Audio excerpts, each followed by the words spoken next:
So, hello everybody. Um, Glad that I got the chance to talk to you here. Um, so, I will start with first introducing myself a bit, who I am, what I'm doing, and I will also take a look at the Power Up main stage chat. So, ask away your questions while I'm talking, and I will answer them as I speak, so that we get the hour full with answering questions, and hopefully you learn something by what I say. Okay, so let's start with who I am and what I'm actually doing.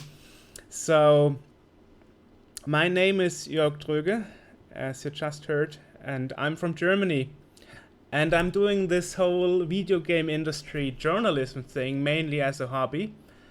And interestingly, I started with video games by my grandfather, who also liked playing video games, and he got me a Commodore 64 at my 8th birthday, which was 1990. That means I'm 34 now, and as you probably know, the average gamer is between 35 and 45.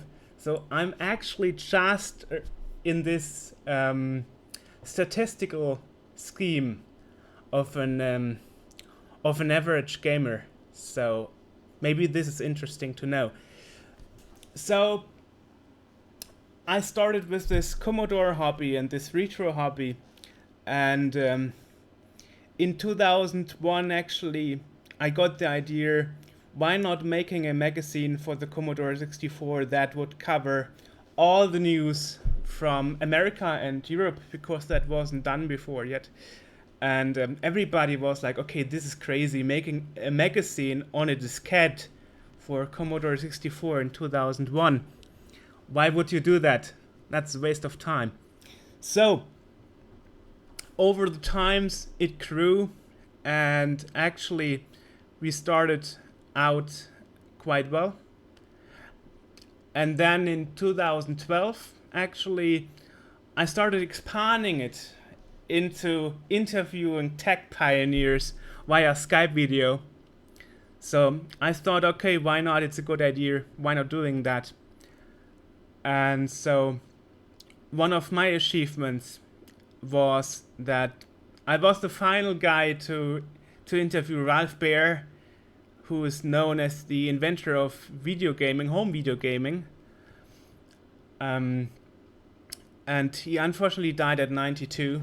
And I was the one who did the last interview with him, and the longest one for over an hour. So that's kind of interesting, because as a teenager, I always had this dream, reading books and stuff about famous people, famous tech pioneers, and I thought it would be nice to talk to some of them at some point. And the video game industry and the tech industry in general kind of enabled me to do that. So, and that's quite interesting, because I never thought I would actually get the possibility to do that, because as a child, as a teenager, you have a lot of dreams, a lot of plans, and as we all know, most of those plans, they don't turn into reality. And one thing that is really good about the game industry, that it's, since the last 6 years, I think, a lot connected to the retro computing industry. Because as we all know, like 2010, suddenly things from the 80s, 90s became hip again and cool again. So I think all this played together, and suddenly my hobby was interesting again, and suddenly I saw myself running a podcast and a magazine, and even be invited by Gamescom at the retro area and making a booth every year.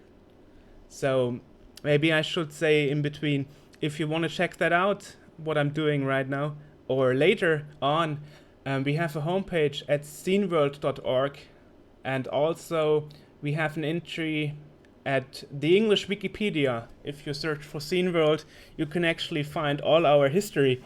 Because for some reason we suddenly got important enough to be listed at Wikipedia as an article. So that was quite nice.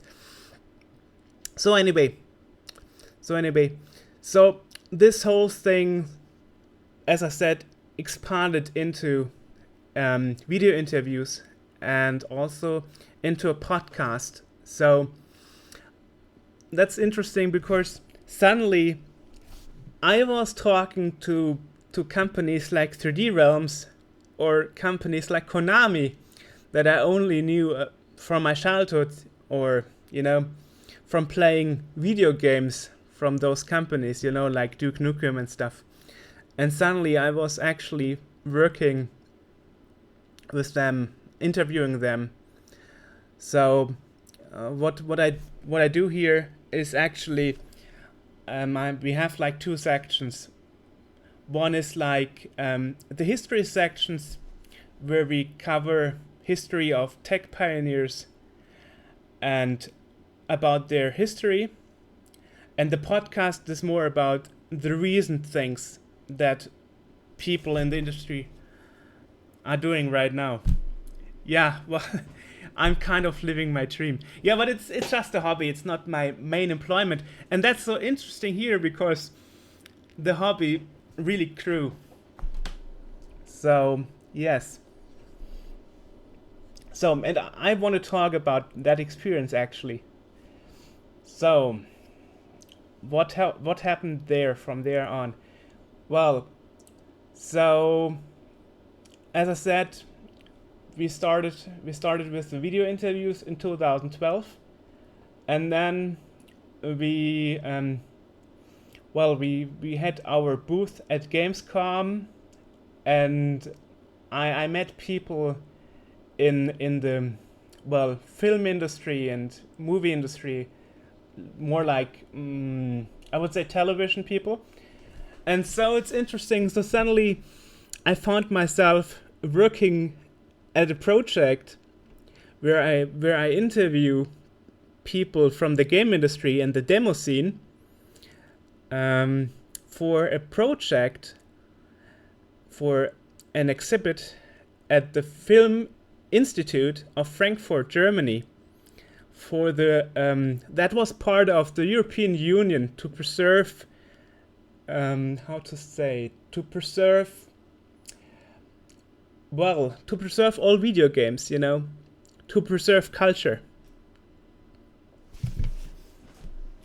So that means last year I was also involved into such a project, and suddenly I found myself interviewing the Tron guy, who is a well-known cosplayer, because an IT expert got the idea of building a costume out of the movie. I mean, most of us probably know the movie Tron, which I think was from '84 or something.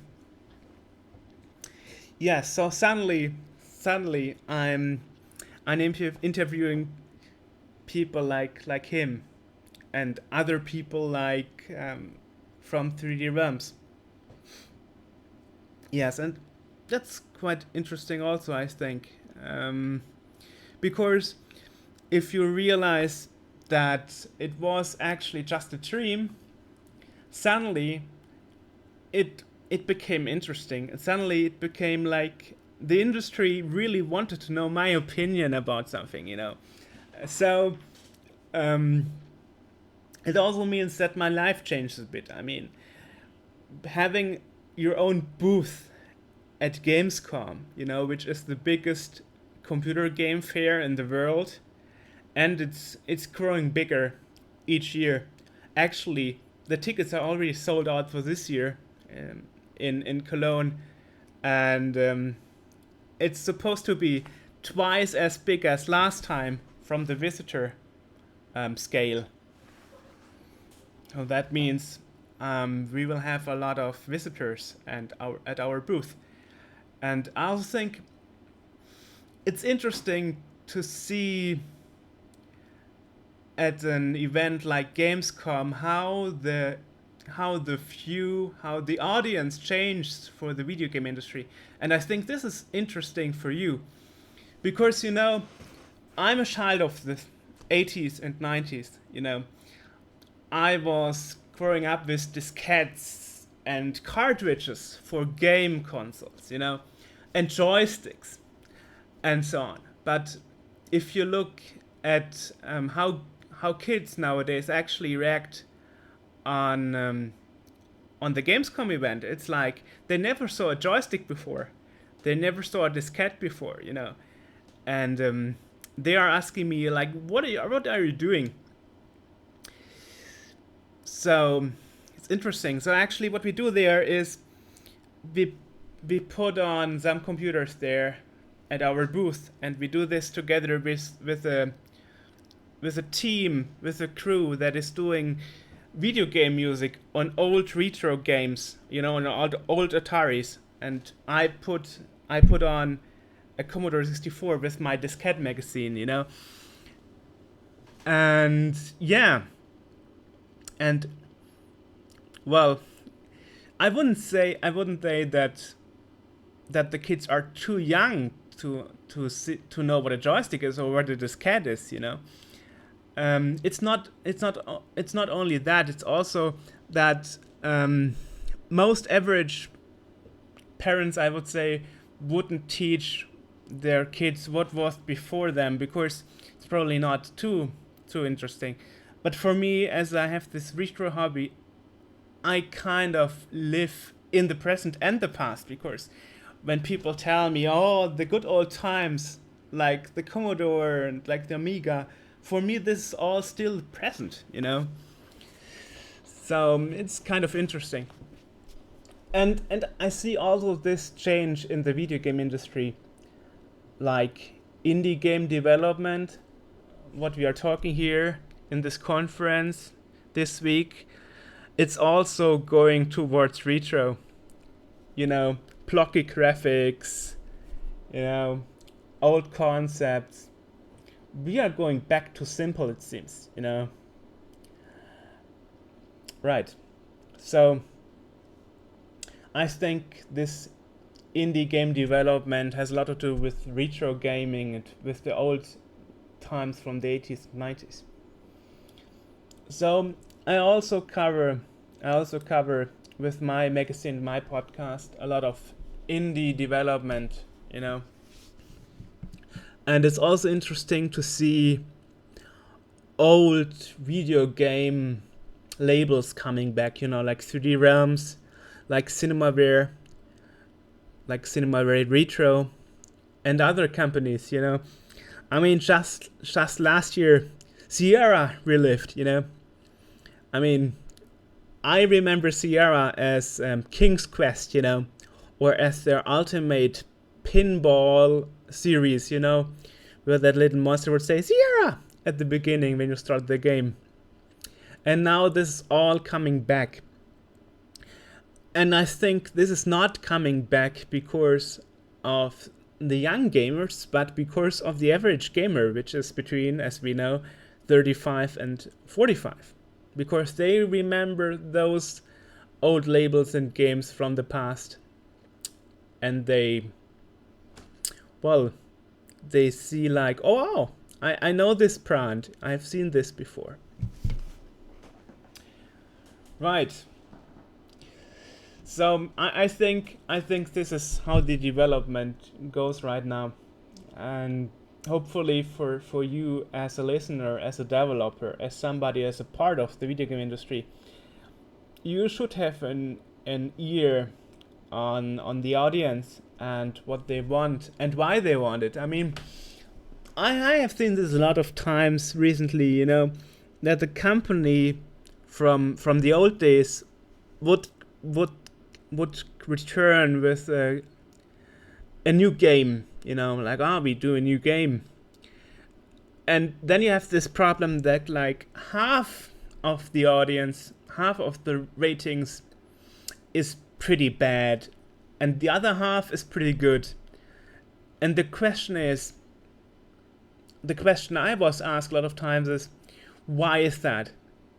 And here I think it is why, because I think that in this exact example, the game was more aimed towards retro gamers, not towards the modern nowadays gamers, who want good graphics and, well, virtual reality is coming right now, being the next big thing,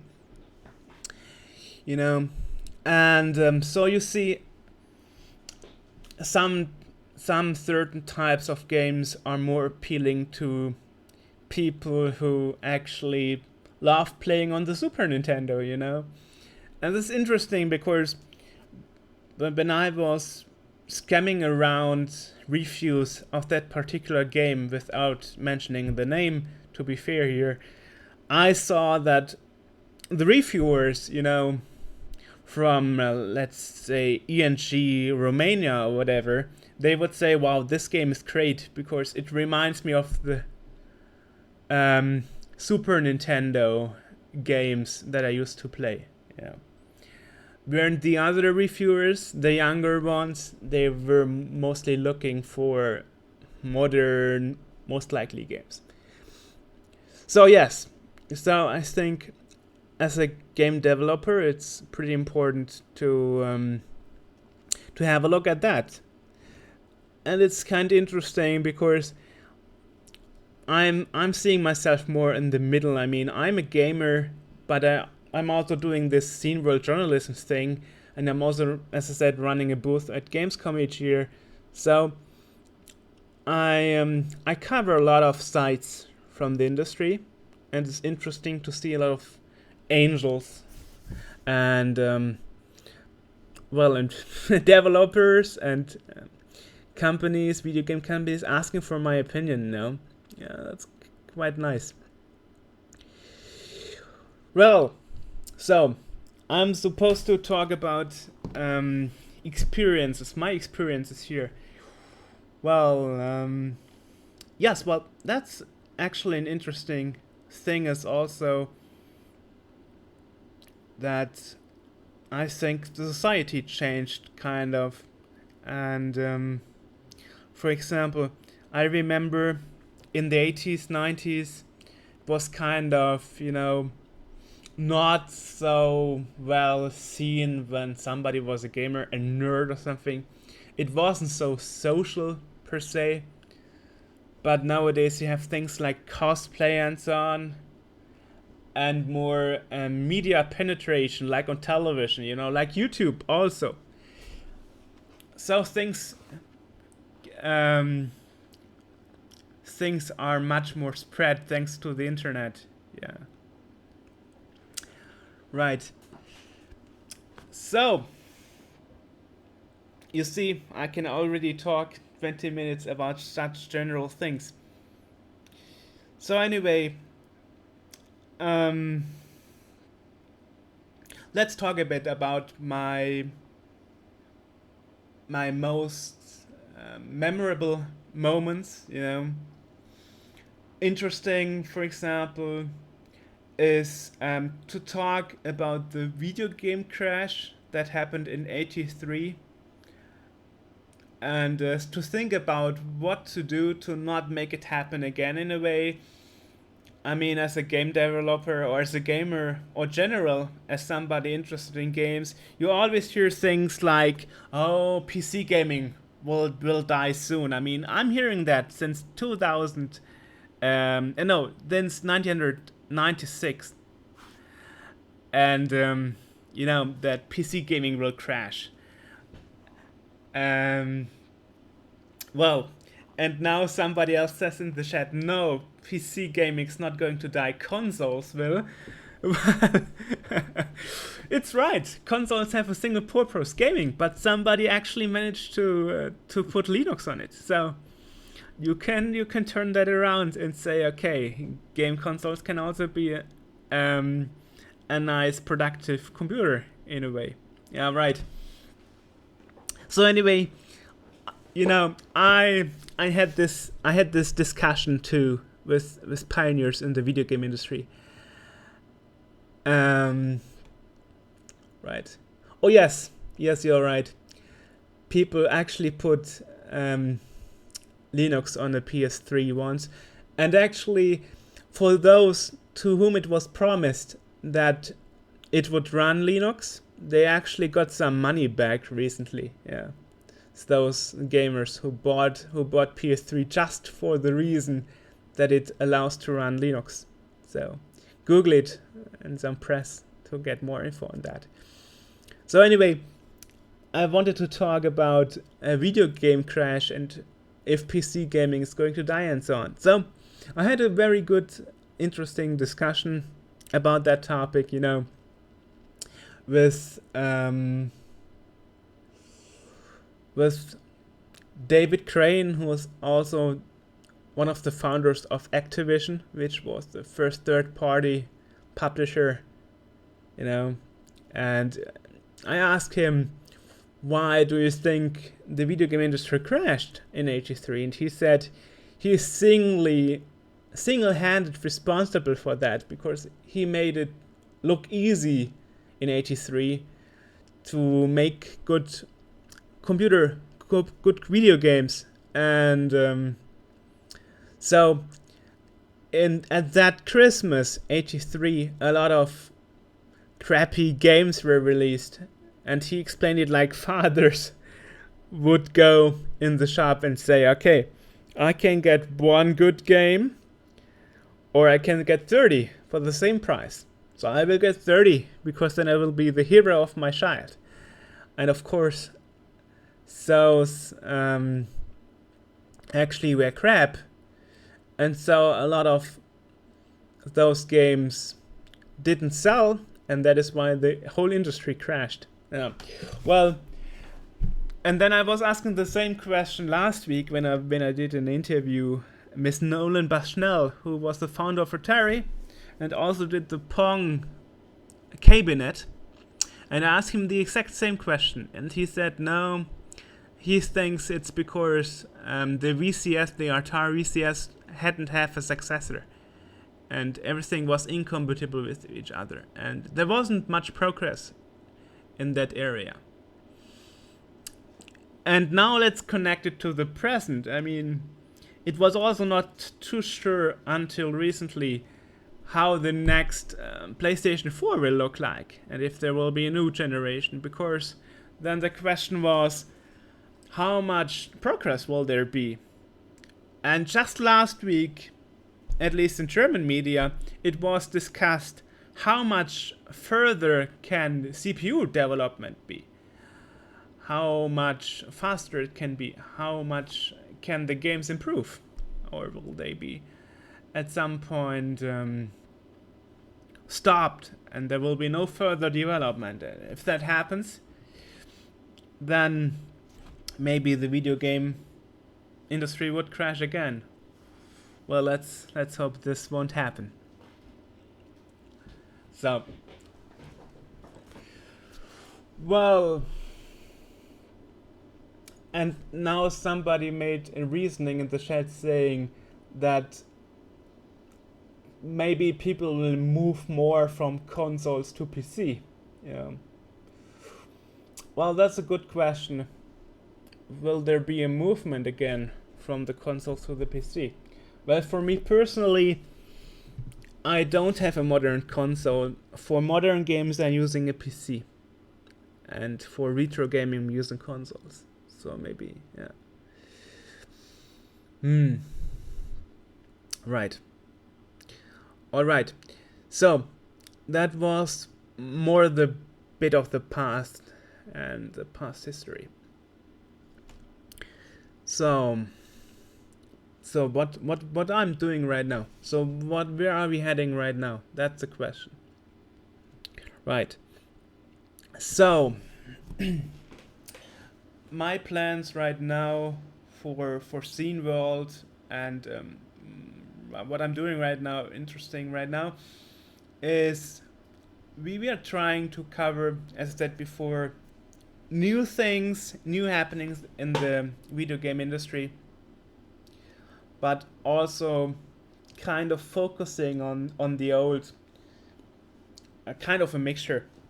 I mean, who would have thought that 34 years after the release of the Commodore 64 there will be a Wi-Fi modem, or maybe you heard it, there will be a pet phone, you know, um, you know, and we we did some reviews on that, on the Wi-Fi model, the Wi-Fi card for the C64, and we also did the only and first English review of the pet phone, which is quite interesting because the pet phone has nothing to do with the Commodore Pet, but it has some emulators to play C64 and Amiga games on it. So, right. Yes, and also another statement I see here is if things are more shifting towards mobile, I don't know. That's interesting because some games that we talked about with the pioneers, for example, Maniac Mansion, Zack McCracken and so on, they are actually re-releasing 34 years old games for iPhone, or Android. And as it was mentioned here, things going exclusively, well, as we all know, sometimes publishers change their mind. So we are going towards a development where instead of making many new games, there's another second development in the indie development and the retro development, picking up old concepts and reusing them, or creating new concepts. I mean, just recently we had an interview with the development studio in Serbia that would work on the new part of Equinox 4. And Equinox is actually a game that I played like 20 years ago when I was a teenager. And here is where things went surprising for me, because we were like approaching the publisher, we were like, okay, there's a new Kickstarter here, and it's Equinox 4. Equinox 4 is great because that's a game I know from my childhood, and they are making the 5th part of it. That's because the first part was named differently, not Equinox.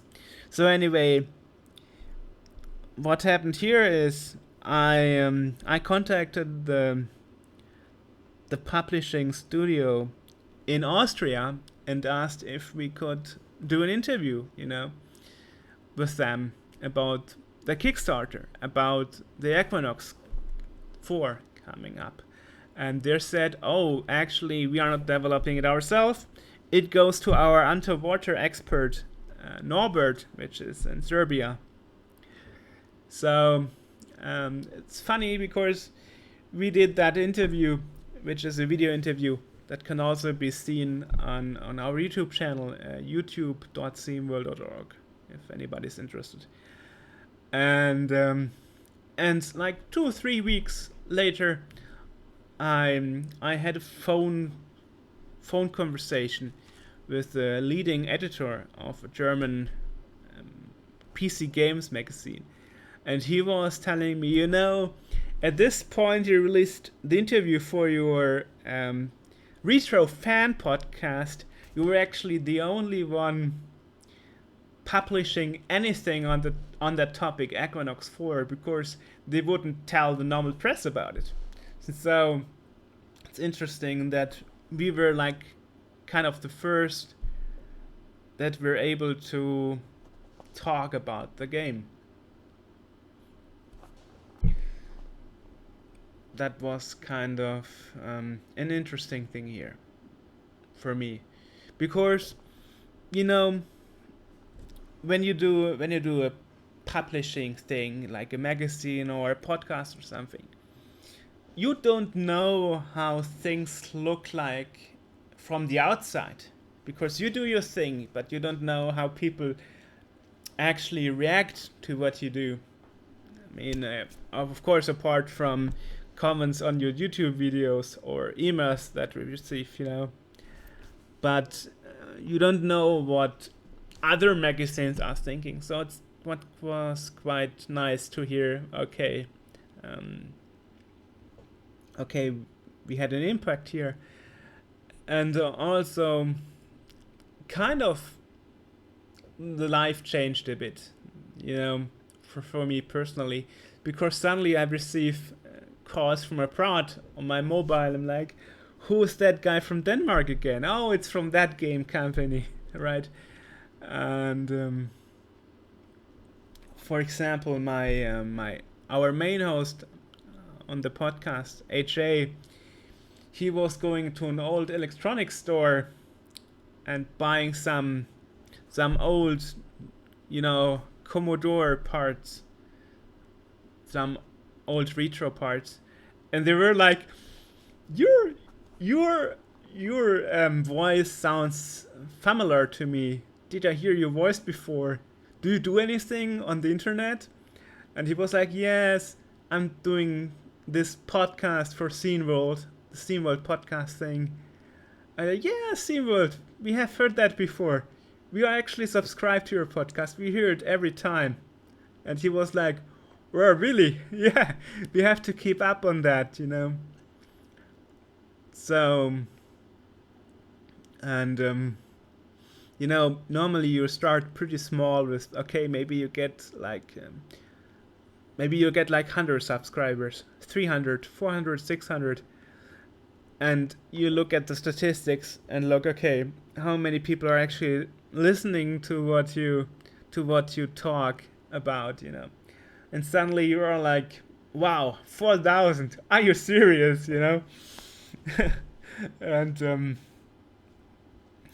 or at the bakery, people ask you, did I see your face before? I'm like, yes, I'm doing this interview thing on YouTube where I interview tech pioneers, video game pioneers, and so on. Well, good question. Is it a solo project or was it a team thing since the beginning? Well, right now we are 21 people, but it started as a team project already. As I said, we started as a diskette magazine for the Commodore 64.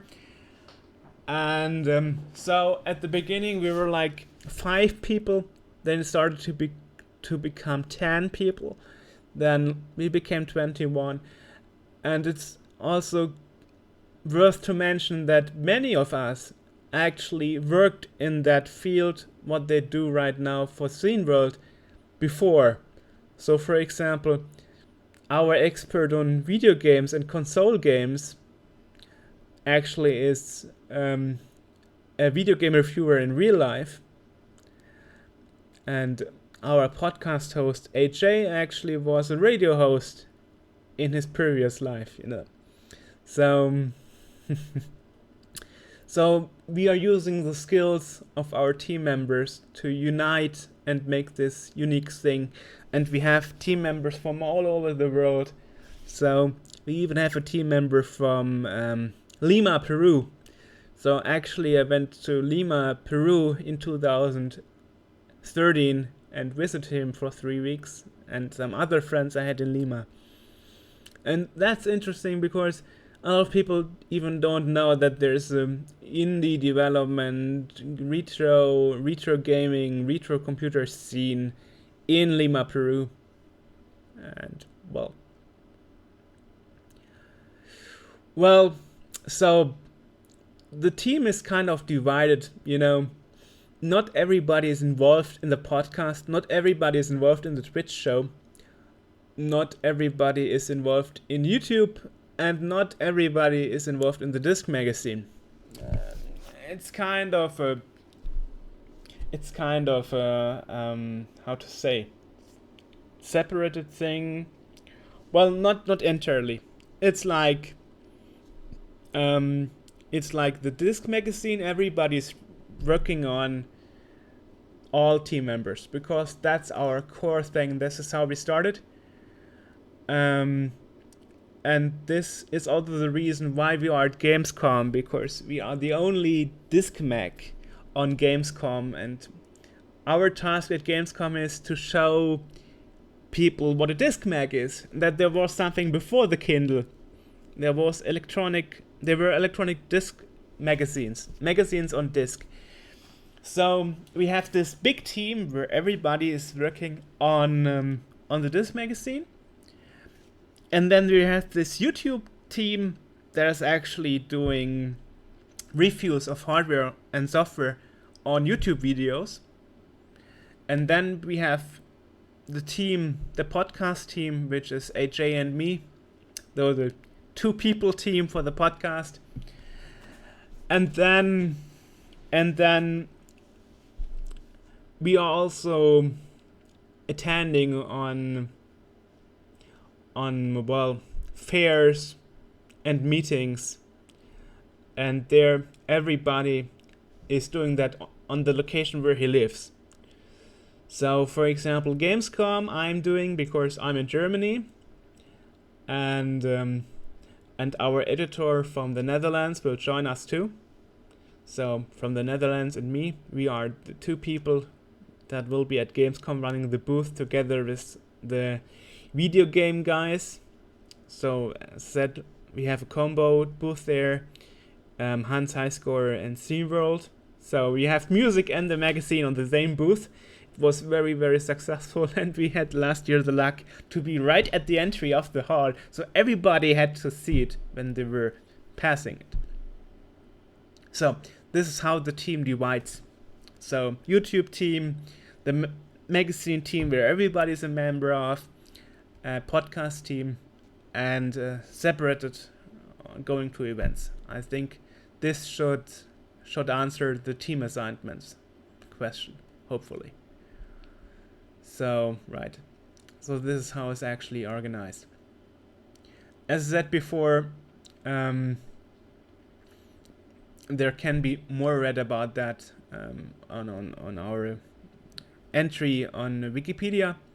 And also, if you have questions about that after my talk here, you can also contact us and contact me at contact@themeworld.org, or just using the contact page at themeworld.org, and that email address will directly lead your email to me. So if you have any questions, yeah.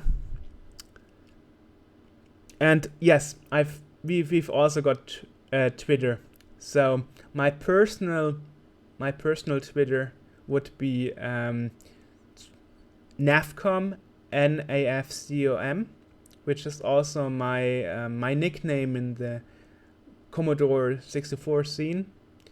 And we also have a magazine related and podcast and other stuff related publishing Twitter, and that would be scene_world.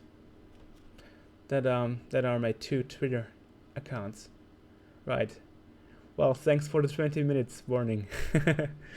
Right. So,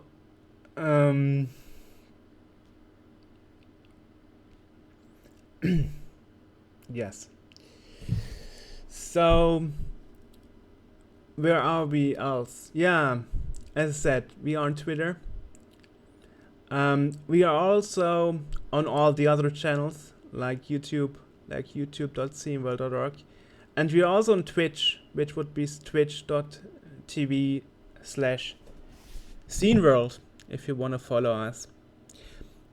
And maybe I should talk about that next, because that is also where you have kind of an audience in the chat when you do a Twitch thing.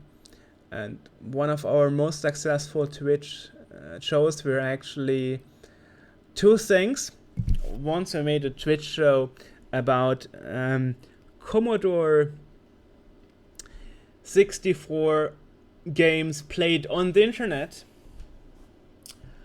and connected to each other. And that's quite interesting because we had this developer of those games, and it never has been done before live, and we did that live. Yes, I will put the links here. So let me just put the links here. So one Twitter is at wait.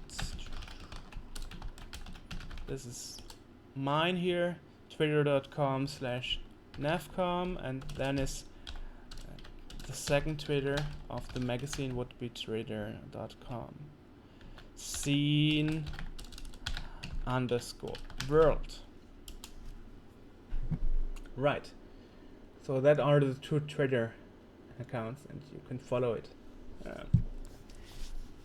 So anyway, those were our recent shows that we had, and I also should put in the Twitch thing, I think, because I was just mentioning that. So that's twitch.tv/themeworld, and our page would be themeworld.org. Right.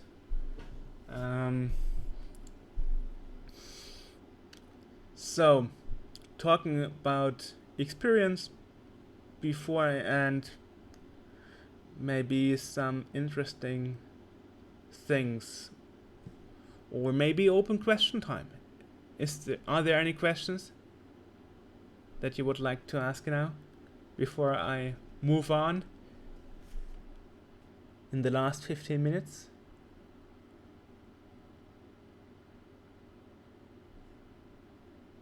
Right.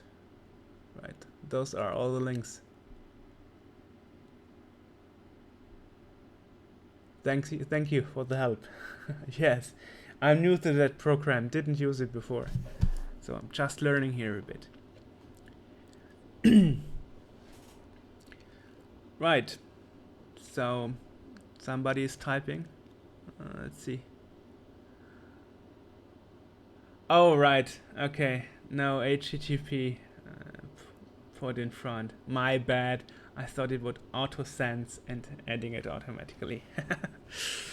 Well, that's also some things that I noticed when we had a scene.world URL.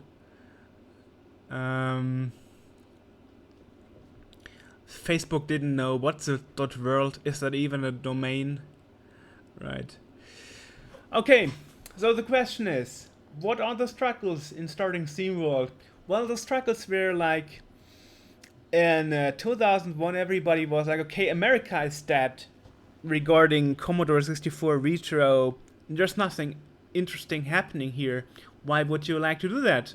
Why would you like to do something on an 18 years old platform like a Commodore 64? That was a struggle, that people didn't believe that the whole concept would actually work out. Well, it did. And it even started like this, that a few weeks after release, the first issue of SteamWorld 1 in January 2001, and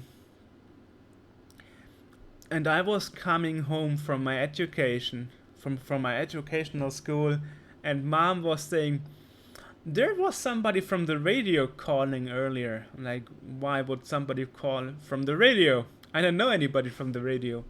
And then she would say, oh, it's from the German radio channel Bayern 3. They want to talk to you. Why? I don't know why, but he will call again in an hour. Well, he did, and it was actually somebody from the radio, and he was like, well, I'm doing a show at night about the Commodore 64, and I heard you're doing a new magazine on diskette, and I would like to interview about it. So despite the struggles and people telling me the whole concept isn't interesting and nobody's interested about old crap anyway, suddenly I was on the radio. That interview is in German. It is pretty short, but it also can be seen on our YouTube. Well, I should maybe put in here the link of our YouTube, and now I will do it with the HTTP, just to make sure that it's clickable. Okay, let's see. That should work, right?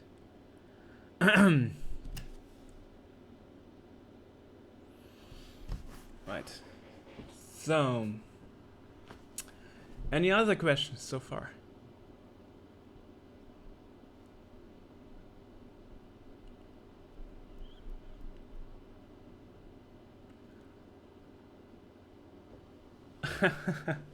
Oh, right. Well, thanks for the follow. That's a good question. What's my thought about violence in video games? Yeah, especially since we have this attacks here in Bavaria in the last weeks. Well, that's also a question I ask Ralph Bear, the inventor of home video gaming. And I think that if somebody goes insane and shoots others and so on, street shooting, whatever shooting, or terrorist attacks or whatever, bombings or whatever, I don't think that video games, are the reason for that. And every time politics can't find the real reason for something, they pull out violent video games. Oh, there's something. Violent video games. That must be it, because he played violent video games. Well, I played them too, At my school, in classroom, when I was a teenager, when I was, 14, 15, 16, we played Duke Nukem 3D, We loved all the voice acting, and I didn't go wild and killed anybody because I played video games, because I was shooting video games, people in video games, but not in the real world. So I don't think that violence in video games causes you to be a killer. And, well, the impact on the society. Good question.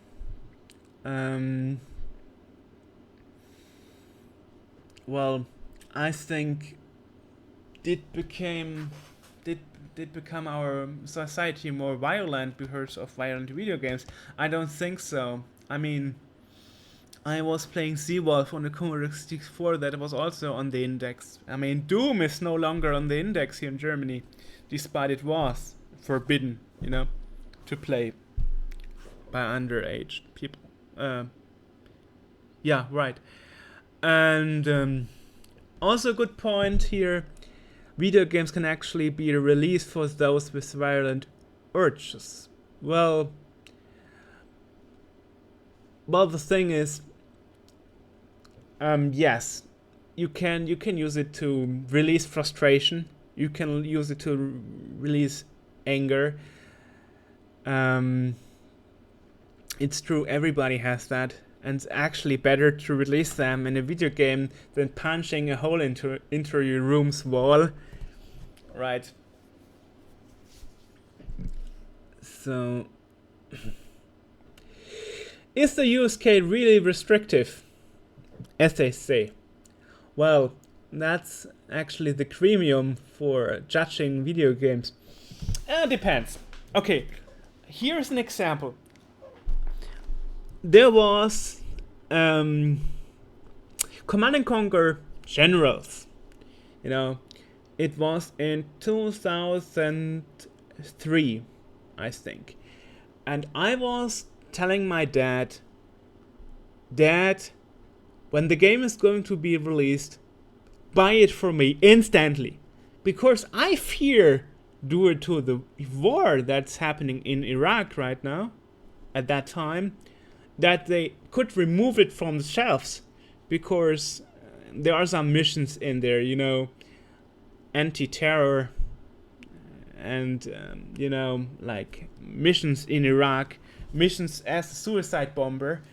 And actually, a few weeks after that, they actually removed it from the shelves, and they urged Electronic Arts to make a new version called Generäle, which was just released here in Germany with totally different missions. So I think that was kind of restrictive. On the other hand, the USK released the ban of Doom, which on the other hand is not real restrictive. And I was actually interested to see that the latest Mortal Kombat wasn't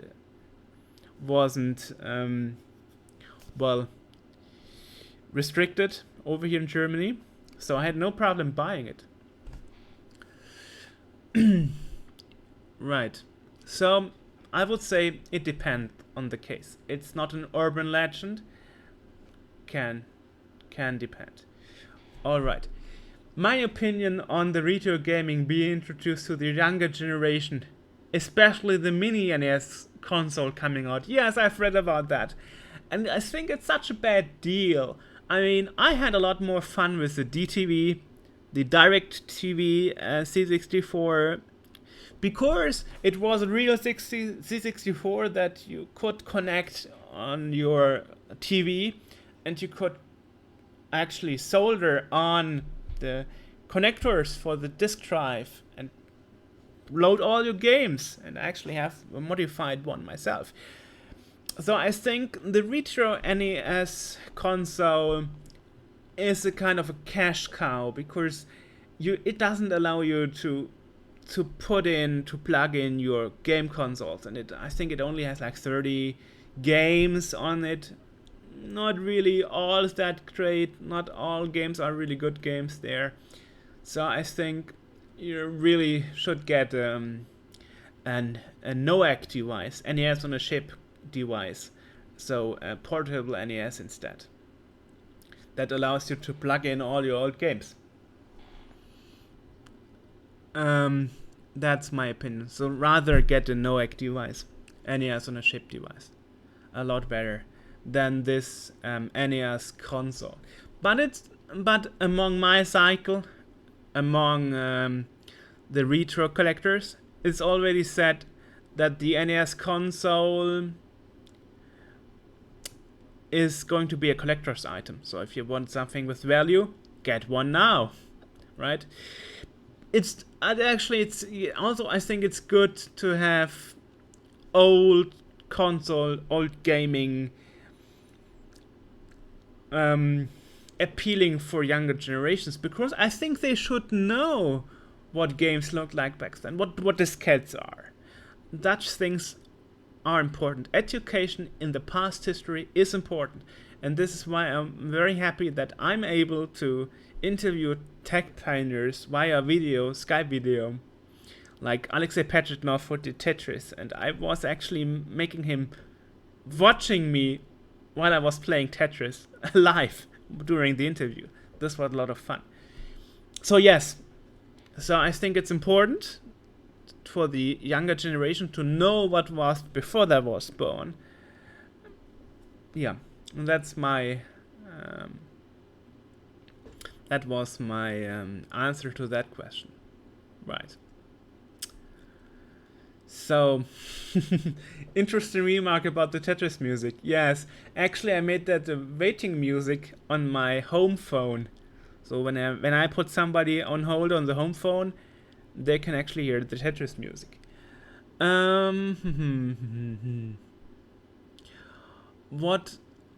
Up to what level do you think can esports bring change in the global gaming industry and its growth?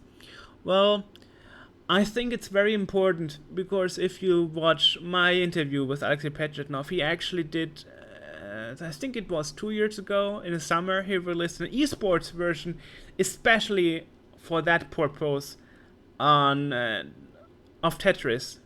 So if you realize that even developers like Alexei Pechetnov know that esports are very important, then I think it has a big influence on the video game industry. Yes, so what events are we going to cover next at SteamWorld? Well, the next events hopefully will be a special live act at Twitch in August, hopefully, with Vanessa Ortega, who is one of the champions at Dead or Alive, and she is a e-gamer, and we will make a stream with her. We will run our booth at Gamescom, so you can visit us at the Gamescom booth and chat with us. And we will also cover Gamescom from a retro perspective, and also cover some new games there from Gamescom. So I will have interviews with Electronic Arts, Konami, and so on. That's what we are going to cover next. That's the two things that we are planning right now. Right. And a video game con will also be covered. We have our editor AJ going to New Jersey at a video game con and report about that as well. So check that out if you want to know more.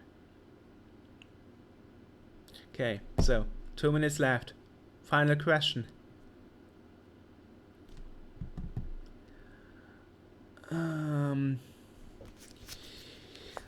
If I have a special insight on virtual reality, yes, we did an interview about augmented reality, virtual reality with Jerry Ellsworth, who is actually working on a product there that is supposed to wipe everything else away. So if you want to check that out on our YouTube channel, youtube.steamworld.org, watch out for the Jerry Ellsworth interview. Research for that, and that's the insight we've got on the topic virtual reality, artificial reality. Right. Okay, guys. So, looks like we got the hour full. Thanks for your participation. Thanks for your question. Yeah, link to our YouTube. Well, I will put that here. YouTube. youtube.sceneworld.org, and just use the search, and then you will find Cherry interview should put you there. Okay, thank you guys. Have a good day, good evening, good night, whatever you're having. Well, you're welcome. Thank you for listening. I hope it was quite interesting and not too boring. And keep in touch. Send me an email, contact me, whatever you like. Thank you. Goodbye.